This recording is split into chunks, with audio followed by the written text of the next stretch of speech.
evening, and welcome to my Halloween story, Stormlight, the Romance of Blood. We'll start with an actual news report from 2012.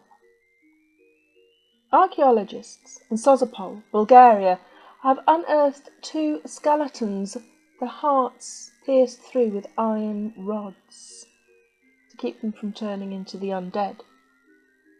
These are just the latest in a succession of finds across Central and Western Europe, shedding new light on just how seriously people take the threat of vampires. And we begin. Lounging on the harbour wall, Lisa stretched her aching back in the sultry sunset as a ginger cat watched lazily from its vantage point. She'd been working on the archaeological dig at the old medieval monastery and had fallen in love with the old town, full of bohemian charm and languorous manners.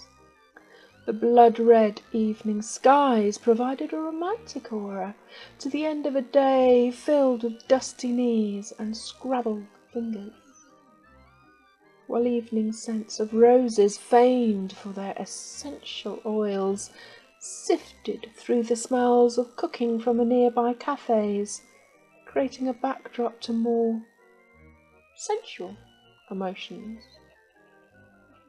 The dig had been suddenly halted that afternoon. An unusual find had caused local authorities to insist upon the archaeologists downing tools and leaving the site exactly as it was. No tidy up, no cataloguing, much to the display of the team who had already unearthed a treasure trove of silver and iron artefacts and more random and unusual lengths of timber.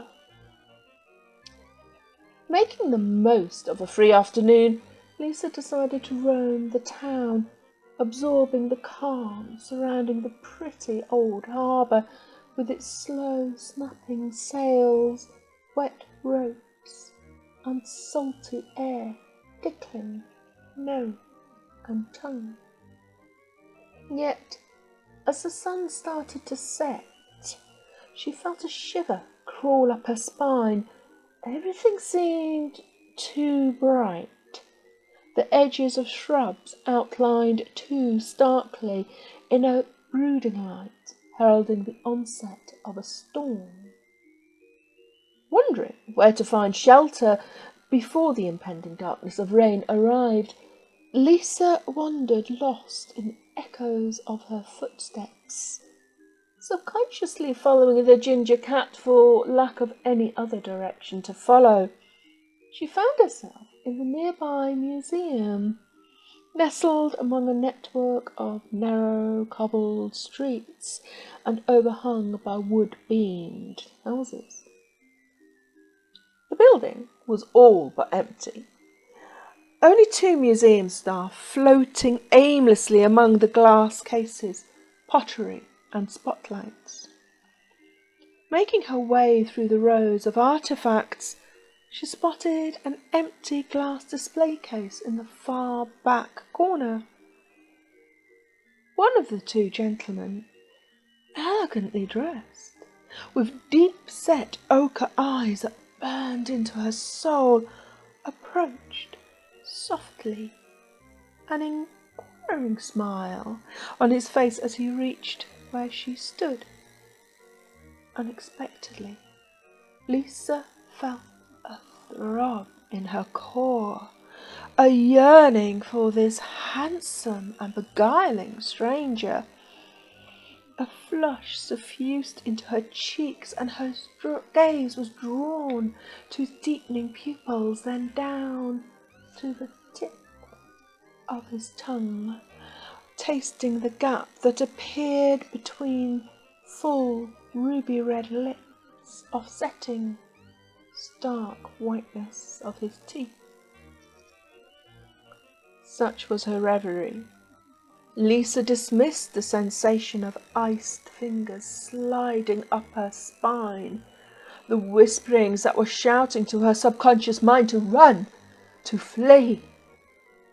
The rhythm of a heart, bathed in the chilled blood that now eagerly pulsed in her veins, paused with a sharp intake of breath. The next morning, the curator ambled to the far back corner of the museum, muttering to himself about the constant failure of the lights in the display case. At least the new exhibit was safely in place now. It had been creepy to see a case full of just a few dust balls. Weird, though, how that ginger cat was always there, watching, as if waiting for instruction. Still, not his to question such matters, just his to open up and count visitors. Talking of which, he wondered what happened to that pretty young girl they wandered in from the rain just before closing yesterday. Probably one of those, what you call 'ems, judging by the dust on her jeans. He didn't recall seeing her leave, but then he didn't see the other guy leave either. The one who came in moments earlier, all suave, well dressed, stunning smile. Wonder if there's a romance in their blood somewhere.